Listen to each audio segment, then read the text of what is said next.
पैगंबर मोहम्मद यांच्या जयंतीनिमित्त 16 सप्टेंबर रोजी जळगाव शहरातील ग्रामीण रुग्णालयात रिलीफ फाउंडेशनच्या वतीने रक्तदान शिबिराचे आयोजन करण्यात आले होते। रक्ताचे संकलन JMC रुग्णालय अकोला टीम द्वारा करण्यात आले। दरवर्षीप्रमाणे याही वर्षी रिलीफ फाउंडेशनच्या वतीने ईद ए मिलादुन्नबी निमित्त रक्तदान शिबिराचे आयोजन करून समाजाला मानवतेचा संदेश देण्यात आला।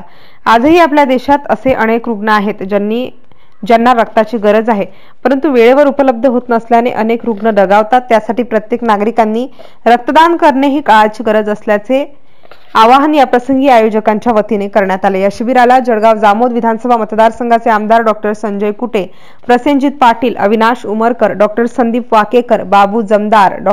किशोर केला, सय्यद बहोद्दीन, मुश्ताक जमदार, झियाउल्ला खान, शोएब मसर्रत, डॉ. शाकिर खान, तुकाराम काळपांडे, इरफान खान, शाकिर खान, अफसर खान, जुनैद शेख यांच्यासह अनेक मान्यवर प्रामुख्याने उपस्थित होते।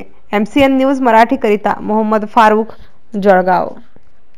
रिलीफ फाउंडेशन तर्फे ईद मिलादुन्नबी या निमित्त आज आपण एक रक्तदान शिबिराचं आयोजन केलं होता, याबद्दल आपण काय सांगता? आज ईद मिलादुन्नबी अर्थात पैगंबर मोहम्मद सल्लल्लाहु अलैहि वसल्लम यांचा जन्मदिवस या निमित्त त्यांची जी शिकवण आहे की आपल्यातून सर्वोत्तम माणूस तो आहे ज्याच्याकडून चांगल्या कामांची अपेक्षा ठेवली जाते। याचे आदर्श घेऊन आज रिलीफ फाउंडेशन जळगाव जामोद यांच्या वतीने एक रक्तदान शिबिराचे आयोजन आपल्या ग्रामीण रुग्णालय जळगाव जामोद येथे करण्यात आले होते। यामध्ये आज किती रक्तदात्यांनी रक्तदान केलं? जवळपास 74 रक्तदात्यांनी आजच्या या शिबिरामध्ये रक्तदान केले।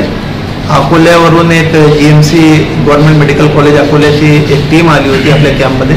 त्यांनी हे सर्व रक्त जे आहे ते कलेक्ट करून आता आपण अकोल्याला पाठवलं आहे।